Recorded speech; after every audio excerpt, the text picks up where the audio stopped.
인생의 역사를 이해하는 것이 인생의 열쇠입니다. 구원받고 보면 역설적인 사건도, 역설적인 환경도 그리스도 예수님 안에서 이해하고 받아들이게 됩니다. 전도서 말씀 7장은 역설적인 말씀들이 많이 들어 있습니다. 성경은 이렇게 말씀합니다. 전도서 7장 1절과 2절에 보면 죽는 날이 사람의 태어난 날보다 나으니라. 애곡하는 집에 가는 것이 잔치집에 가는 것보다 나으니 이는 그것이 모든 사람의 끝이기 때문이라. 살아있는 자는 그것을 자기 마음에 두리라 라고 했습니다. 죽는 날이 태어난 날보다 애곡하는 집에 가는 것이, 초상집에 가는 것이 잔치집에 가는 것보다 낫습니다. 이것이 인생의 역설입니다. 그런데 어떻게 죽는 날이 태어난 날보다 나을 수 있단 말입니까? 어떻게 애곡하는 집에 가는 것이, 초상집에 가는 것이 잔치집에 가는 것보다 더 나을 수가 있단 말입니까? 그 역설의 통찰, 그 말씀을 깊이 들어가 보겠습니다.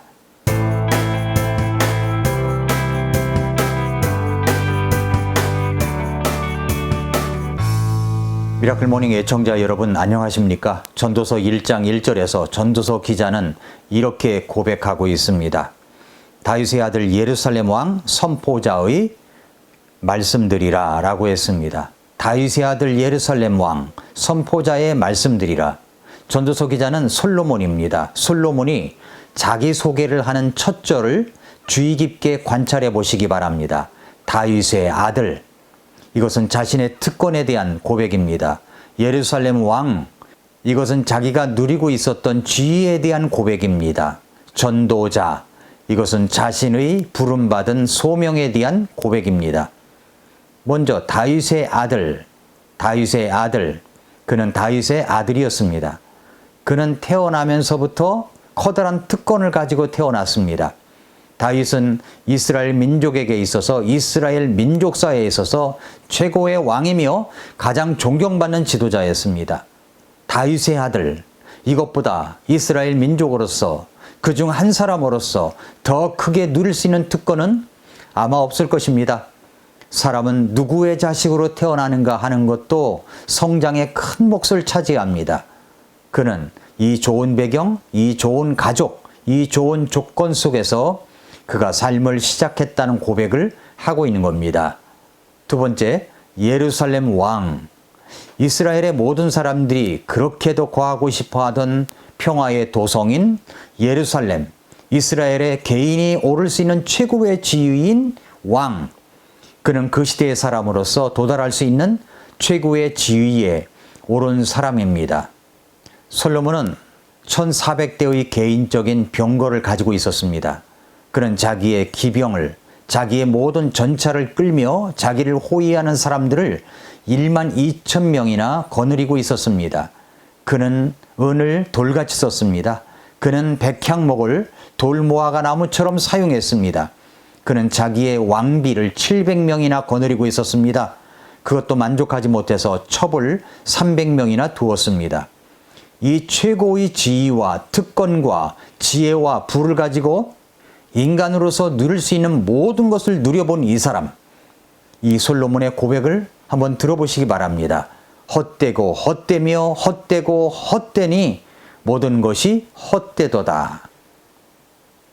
재물을 별로 가져본 적이 없는 사람이 돈이라는 것은 헛되고 헛된 것이라고 이야기를 한다면 가져본 것이 없으니까 그러겠지라고 말할 것입니다. 그러나 솔로몬의 고백은 모든 것을 누리고 모든 것을 소유했음에도 불구하고 그가 인생의 석양에 던지는 고백은 음미해 볼 만한 말씀입니다. 세 번째는 뭐라고 그랬습니까? 전도자, 선포자입니다. 왜 이 말이 붙은 것입니까? 그는 다윗의 아들이었음에도 불구하고 예루살렘 왕이었음에도 불구하고 그것으로 만족하지 않고 또 하나의 자신을 소개합니다. 자신을 전도자라고 소개하고 있습니다. 전도자란 히브리어로 공적으로, 공개적으로 고백하다, 전파하다라는 뜻입니다. 다시 말하면 많은 사람들을 불러놓은 자리에서 자기가 체험한 어떤 절실한 체험을 말하는 사람을 의미하는 겁니다. 그냥 단순히 무엇인가를 배워서 얻는 것이 아니라 자기의 삶에서 체험한 이 생생한 체험을 통해서 얻은 지혜를 말하는 사람을 가리켜서 전도자라고 말합니다. 이것이 전도자라는 말이 가진 이 본래의 뜻입니다. 이것은 신약에서 의미하고 있는, 우리가 사용하고 있는 전도자와는 의미가 다릅니다.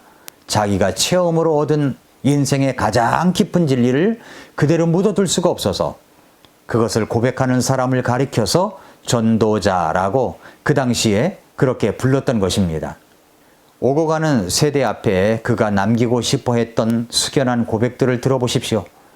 그가 말한 헛되고 헛된 인생 속에서 인생의 역설을 통해서 인생을 살아가는 지혜를 들어보시기 바랍니다.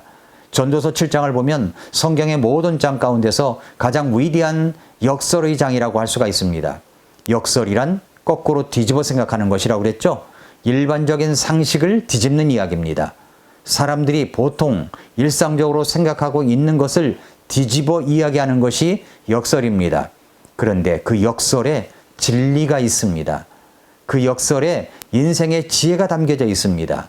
역설의 통찰이 여기에 있습니다. 성경에는 많은 역설들이 있습니다. 우리는 지금 그것을 묵상하고 있습니다. 그런데 전도서 7장에는 7가지 역설이 담겨져 있습니다. 오늘의 역설은 죽는 날이 태어난 날보다 낫다는 말씀입니다. 또 초상집에 가는 것이 잔치집에 가는 것보다 낫다는 말씀을 여러분과 함께 지금 나누고 있습니다. 전도서 7장 1, 2절에서 죽는 날이 사람의 태어난 날보다 나으니라. 애곡하는 집에 가는 것이 잔치집에 가는 것보다 나으니 이는 그것이 모든 사람의 끝이기 때문이라. 살아있는 자는 그것을 자기 마음에 두리라 라고 했습니다. 죽는 날이 태어난 날보다, 애곡하는 집에 가는 것이 잔치집에 가는 것보다 낫습니다. 이것이 인생의 역설입니다. 우리는 잔치집에 가는 것을 본능적으로 참 좋아합니다. 잔치를 즐기고 파티를 즐깁니다. 그래서 사람들은 흥겨운 장소를 찾아갑니다. 젊은이들도 흥겹고 즐거운 곳을 찾아다닙니다. 그러나 성경은 무엇이라고 말씀하십니까? 사람은 죽는 날이 태어난 날보다 낫다고 합니다. 애곡하는 집에 가는 것이, 초상집에 가는 것이 잔치집에 가는 것보다 낫다고 말씀합니다. 이 역설을 통해서 우리에게 가르치기 원하는 인생의 진정한 지혜는 무엇일까요? 왜 성경은 태어난 날보다 죽는 날이 더 낫다고 하는 것입니까? 왜 성경은 애곡하는 집에 가는 것이, 초상집에 가는 것이 잔치집에 가는 것보다 더 낫다고 하는 것입니까? 그것은 파티와 잔치집이 우리에게 가져다주는 환상 때문입니다. 파티에서, 잔치집에서 우리는 종종 생각과 마음이 들떠서 망각을 합니다. 망각은 인생이 아닙니다. 우리는 괜히 들뜹니다. 그래서 그 현재를 즐기고 싶은 마음이 듭니다. 카르페 디엠이란 말이 있죠. 지금 현재를 즐기고 싶은 마음이 드는 것입니다.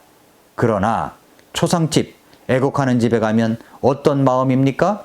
나도 죽을 수 있을 텐데, 나도 죽을 수 있을 텐데 하면서 드는 생각이 무엇입니까? 죽음 저 건너편에는 무엇이 기다리고 있을까?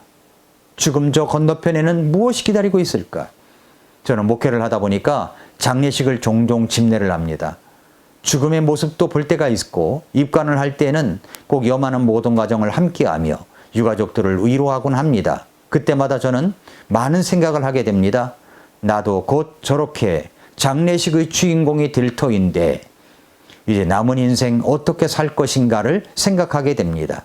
그때마다 교훈을 받습니다. 이 죽음을 통해서 내 죽음을 준비할 수 있다면 가까이 했던 분들의 초상집에 가서 그분들의 죽음을 통해서 교훈을 받을 수만 있다면 초상집에 가는 것은 비교할 수 없을 정도로 유익한 것입니다. 더 낫다는 것입니다.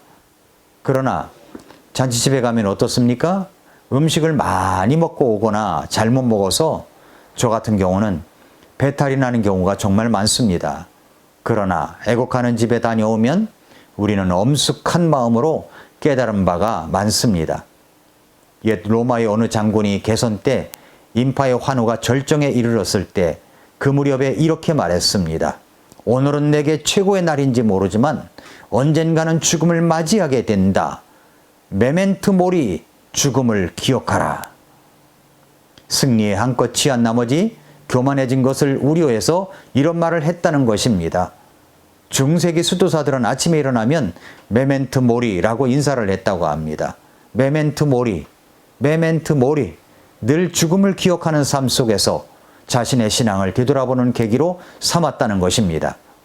솔로몬은 죽음이 임박해서 세상 사람이 가는 길로 나도 간다고 증언했습니다. 그렇습니다. 그 길은 저와 여러분이 가야 할 길입니다. 아무리 거부해도 소용없습니다. 그 죽음은 나의 죽음입니다. 나를 향해서 걸어오고 있는 죽음의 발자국 소리를 초성집에 가면, 애곡하는 집에 가면 들을 수가 있습니다. 거기에서 오는 메시지가 있습니다.